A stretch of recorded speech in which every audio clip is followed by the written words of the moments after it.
Hi. Hi. Hi, everybody. This is Tee Ming, host of the Splendid Life Show. Today, my special guest is Tsgoyna Tanzman.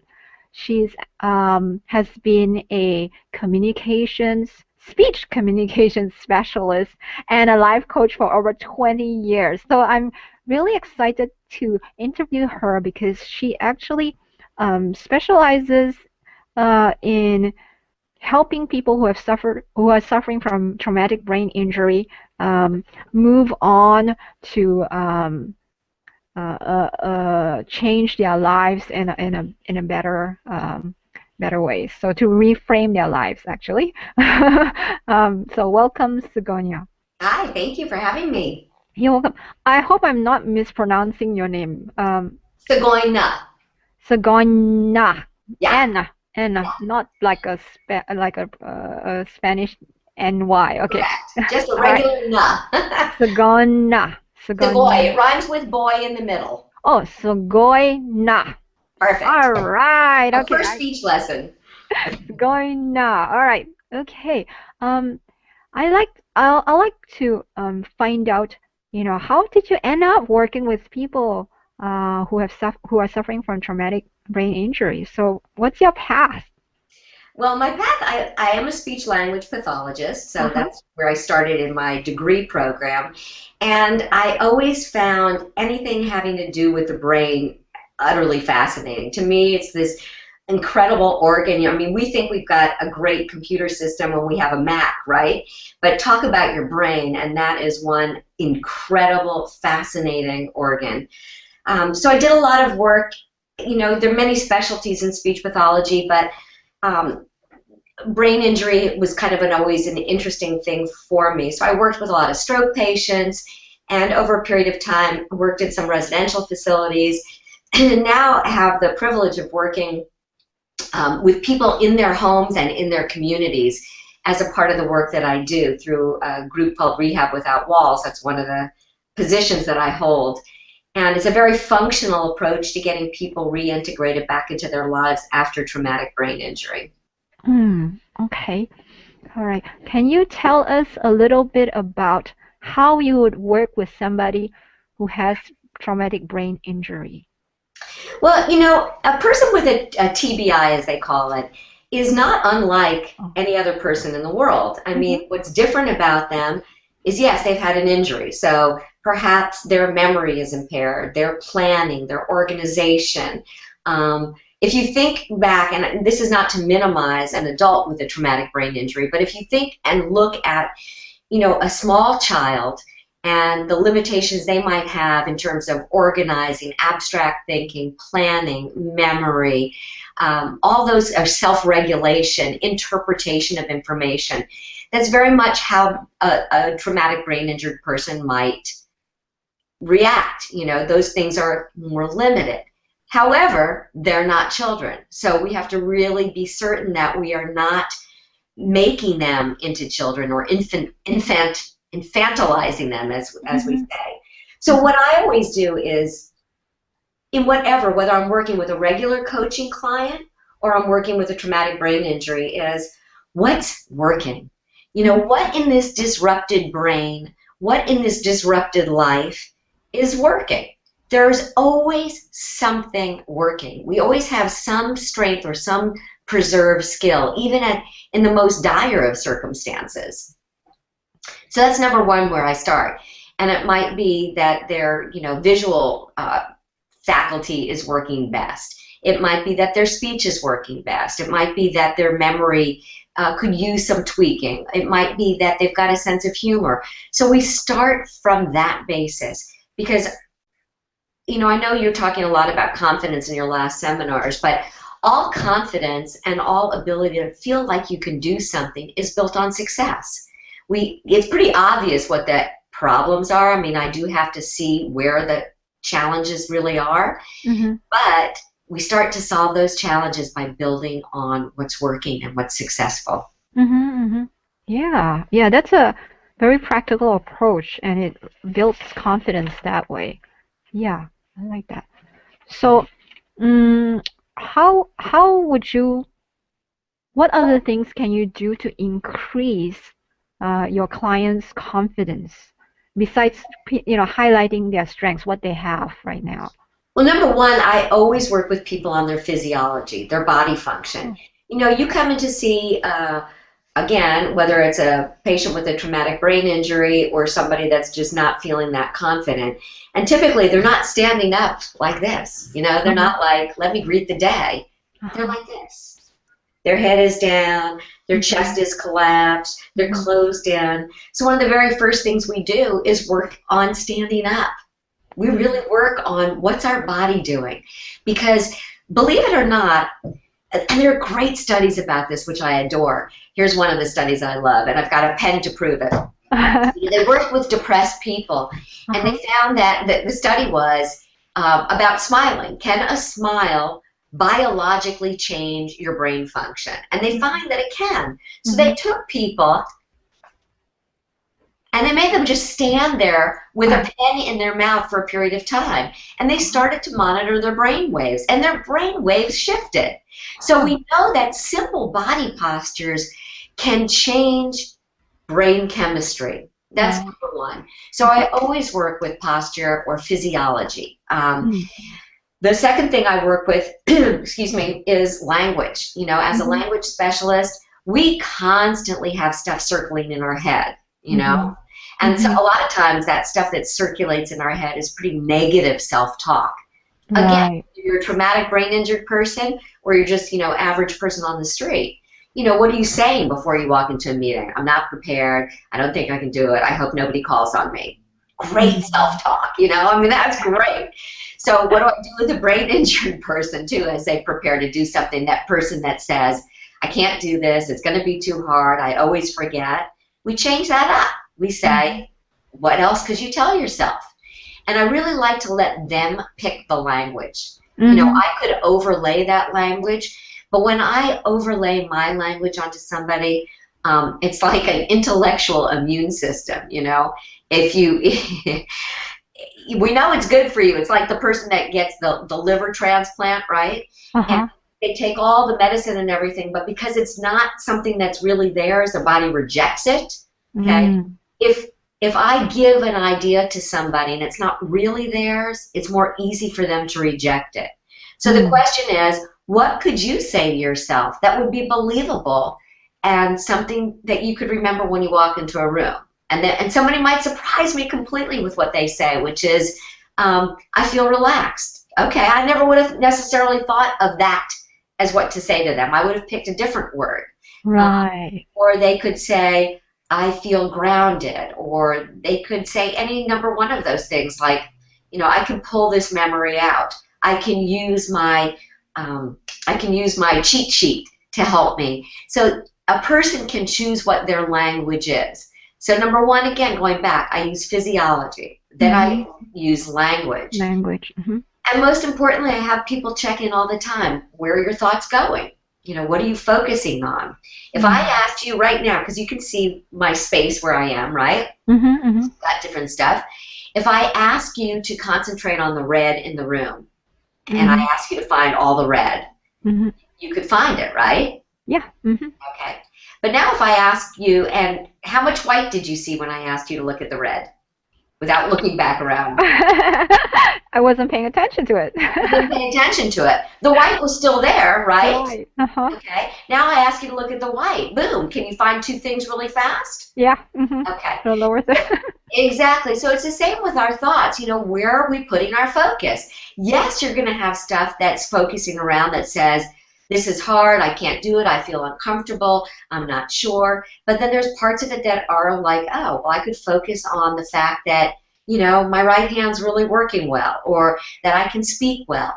And so depending on where we put our focus, our energy and our attention will go, and our confidence will soar in that case. Mhm, mhm. Yeah, that's very true. So first one is the posture, second one is the language, your own language. Yes. Yeah. And the third one is the focus, right? Right. Focus. You gotta focus. Where do we put our thoughts? Where do we Yeah. put our thoughts? And the thing is, we so often say, well, I feel sad. Well, let's talk about why you feel sad. You feel sad because you've been thinking about something that makes you feel sad. Mm-hmm. You know, if you were thinking about if you're happy, why is that? Well, you're thinking about stuff that made you happy. Right, You're right. more in control of what you're able to do with your thoughts. We just feel like our thoughts run on default. And the truth is they can Uh-huh. unless we become conscious of them. Yeah, yeah. When we take ownership of what we're going to choose to put our focus on, I mean, it's not unlike your TV set, right? You've got a million channels. You Mm. can turn any one of them on.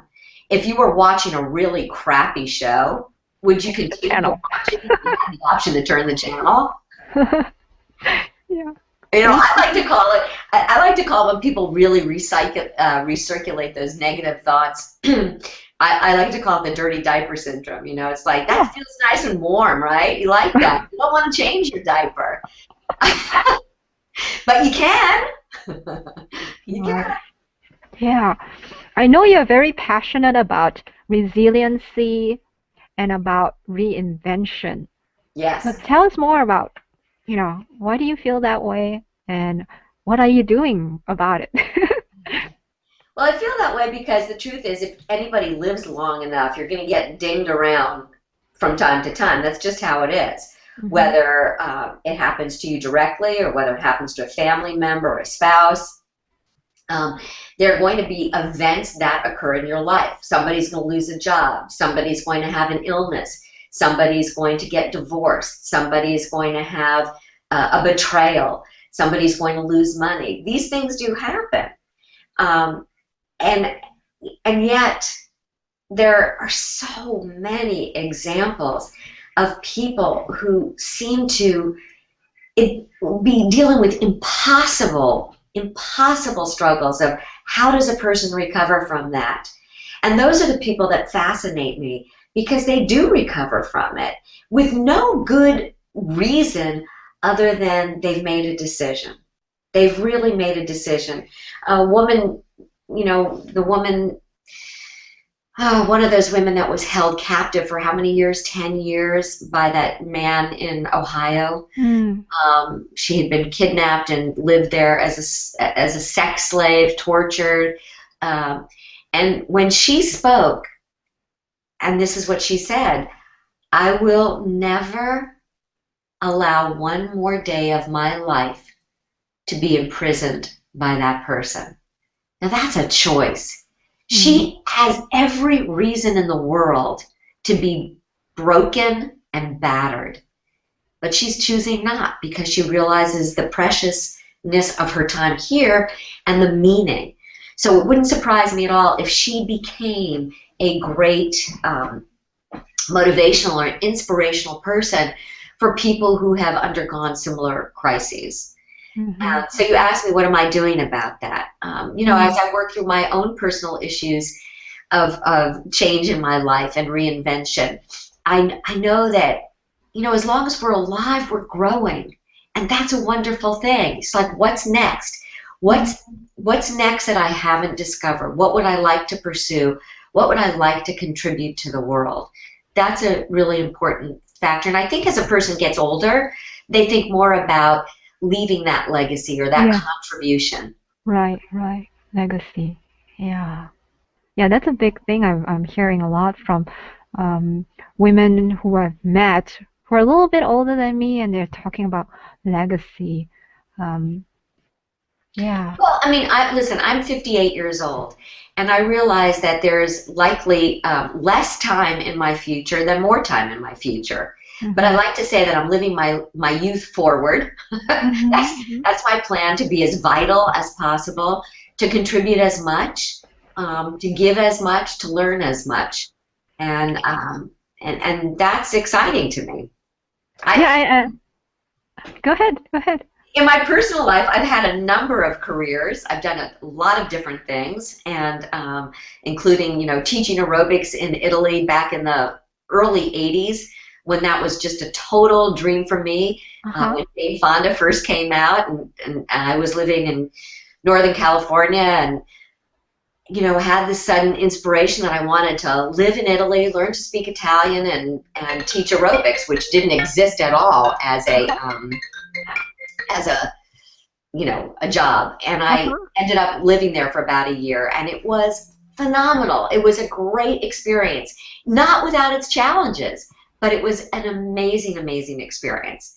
So I was a former belly dancer. I've done a lot of writing. I have 12 stories published in various Chicken Soup for the Soul books, Uh-huh. which I'm very proud about because it's a great brand for sharing inspiration. I love Chicken Soup for the Soul stories. They're always very inspiring. Uh-huh. I'm a guest writer on moremagazine.com, and somebody's obviously trying to get in touch with me. I know. Disconnect that. Let's see if I can get rid of that. Okay.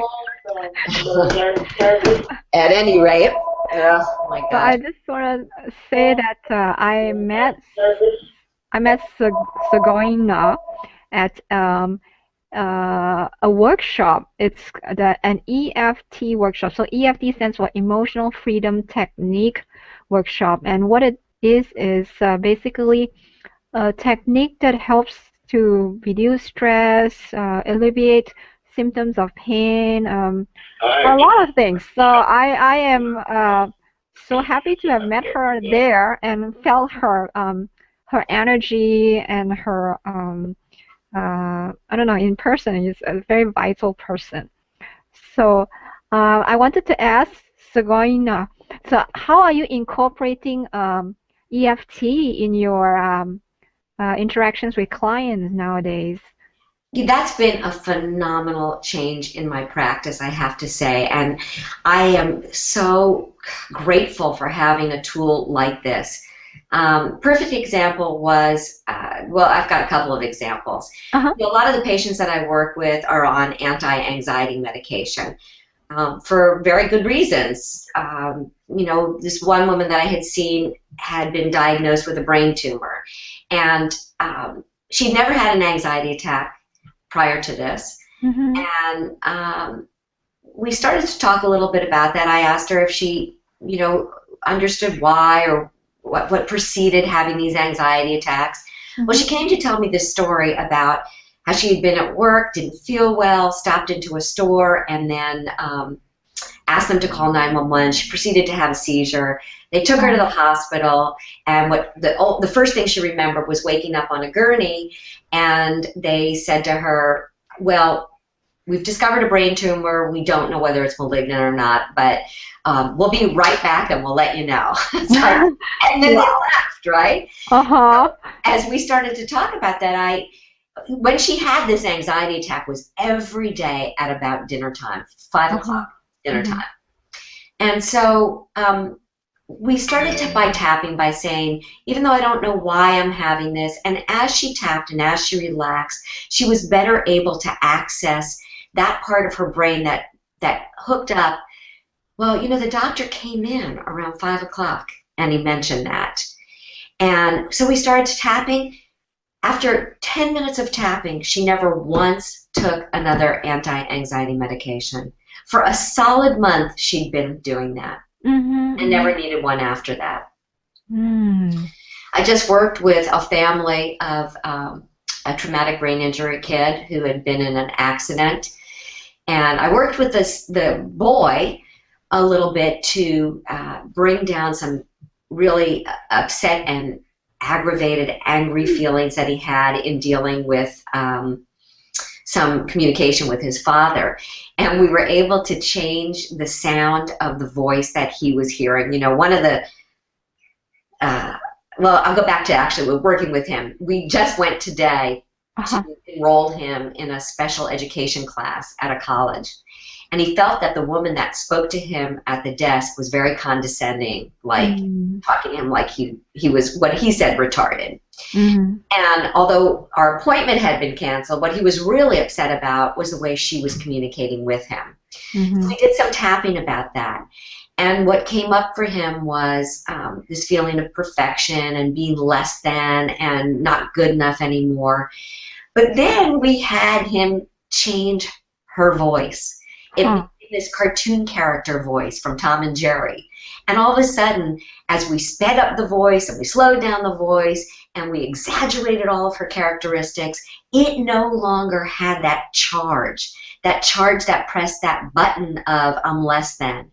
And he went from, self-identification scale of like 8 on a 10-point scale down to 0. And when you could see it in his whole posture relaxed, and it was okay. It was an okay thing. I've worked with pain reduction for people who've had chronic pain in their knees, multiple surgeries, multiple injections, and they had this chronic pain. And we did some tapping, and it brought out some other issues that they tapped away. And then they wrote me and said, I don't have pain in my knees. I can't even believe it. I don't have pain in my knees. Now, a lot of these things require reconditioning. If you think about a piano, if you've ever had a piano in your home and you've tuned the strings on a piano, particularly if a piano hasn't been tuned for a long time, it's not a one-time event. Yes, that piano will play like 1,000 times better after you tune it the first time, but because of a habitual conditioning, it will, or it could, doesn't have to, it might revert back to its original state. So you need to repattern and recondition to break those old associations and develop new patterns. But a lot of those emotional traumas, those first triggers, like I worked with the dad of this young man that had been in an accident, and there's so much emotional trauma hearing the fact that we're seeing your son for the first time in that hospital with tubes coming out of every place and just the trauma. But backing up to before that even, and when I worked with him, he was able to sweat and bring it out, and we were able to take all those body symptoms and change them into a non-stress state. But then we went to the initial phone call too, which was before you even got to the hospital, how did you hear? And then he started to cry, and he really felt the pressure in his chest, and he felt that crying. And when we finished, we took him down out of that state. I mean, he looked at me, and this was a tough-looking guy. I mean, he wasn't a longshoreman, but he had that sort of, demeanor about him. And he just went, wow, that's like freaky amazing. I don't feel that horrible thing that was holding me. And why that's important is not just for him, but it'll be important for now the way he interacts with his son, because he's had to be so hyper vigilant while his son was in that incapacitated state. As the roles shift now, as his son is emerging and recovering his independence, Dad has to back off. But Dad didn't have the tools to back off. He was still thinking at any minute something horrible could happen. Yeah. So it's been great to be able to work with patients. Really a tremendous blessing. Yeah, so I can't say enough good things about EFT. Now that I've, actually experienced it myself, my shoulder pain was gone. It comes back later, but, with more tapping, because it's like stress of the day, like throughout the week it accumulates. So you can just go in and tap on certain things. Maybe it's not even actually a physical issue. It's maybe fear of something or expectations or right, but it manifests itself as that pain in the neck, Right. So it's always good to look at the language of that. What else is a pain in my neck? Yeah. It is. I ask that question all the time. That gut feeling, when somebody has a stomach problem, it's like, what can't you digest? What can't you swallow? What's your gut feeling telling you? Our body symptoms are real metaphors often for what our problems are. So true. Yeah. Wow. Before we go, because we don't have very much time, as I have to go pick up my kids. She's amazing, right? So here she is, like, you almost need your superwoman cape, because you're Tee Ming, doing this great, hangout session, and then you're like super mom. So you go pick up your kids, and that's a wonderful balance. Good for you. Well, thank you. So before we finish up, I wanted to ask you, do you have any routines for building confidence? Because I think we could all use more confidence in our lives. Yes, I absolutely do. It starts with the way I get out of bed, actually, prior to getting out of bed. Mm-hmm. Literally, before I get out of bed, I do this sort of inventory, and I start with gratitude. You know, I am thankful that my body is there, that every part of my body is functioning, that I'm in a warm bed with a roof over my head, and everything is safe. I Mm-hmm. start with that. I get up, and then I make sure that I take, there are two things that I do. I go out to my little backyard area and I do some grounding energy work. It's a 5-minute energy routine, Uh-huh. barefoot on my grass. It involves some breathing exercises, some balance exercises, some mental focus. I always love, I live really close by to a spectacular place to walk. So I'll go take a walk out there, and as I'm walking and using my physiology, in Mm-hmm. fact, I often skip, and I see people along the trail that just burst into smiles, laughter. And in fact, one of them said to me today, God, you remind me of myself when I was 7 years old. And that change of physiology gets your heart rate going, it gets your endorphins going, it generates that great feeling. And as I do it, I have incantations that, you know, today um, I'm I ask to be guided to help people in the very best way that I can, Uh-huh. be clear, to be authentic, to be present, and that's how I start my day. It's a ritual that I believe in and do daily. Oh, well, thank you for sharing that. I think I will add that skipping and incantation part. I don't skip all the time. I skip and then I walk and then I skip and then I walk, you know. Mm-hmm. But I do that, and it's fun to see other people. They don't, skipping seems so frivolous, you know, and Uh-huh. so fun, Uh-huh. whereas running seems so serious a lot of times, and people just laugh when an adult is skipping. Uh-huh. Uh-huh. Yeah, I think it's cool. You're a cool person. Thank you. Yeah. So, okay, I want to end with asking you, how are you living your splendid life? Truly, I'm living it every day, mostly in gratitude for really being focused on what I see on a daily basis. There's always something to be grateful for, even in the crappiest days of all. Those are the days that you really need to do the inventory of, you know, what your gratitude is for. So, living my splendid life means helping other people. That really does fulfill me greatly. Being in nature fulfills me tremendously. I look around and I go, that is my greatest wealth. Being able to breathe in that sea air and see the ocean, it's just wonderful. All right. So if people want to connect with you, we see you have a LinkedIn profile and they could, find you there. And if they want to work with you further, that's where they can find you. Yes, I would love that. As you know, I also work with people in the quote general population. I like to say, Right. wow, if I can work with a brain injury with people that can't remember stuff and can't process stuff, you guys are like light years ahead of the progress curve. So we can make some great, great positive changes to lead meaningful, resilient lives. Okay. Well, thank you very much, Tsgoyna. Yes, thank you, Tsgoyna. Tee Ming. I love how your name is such a cute Tee Ming. It's just wonderful. It's so cute. All right. Thank you. Bye bye. Take care. Bye All bye. right. Bye.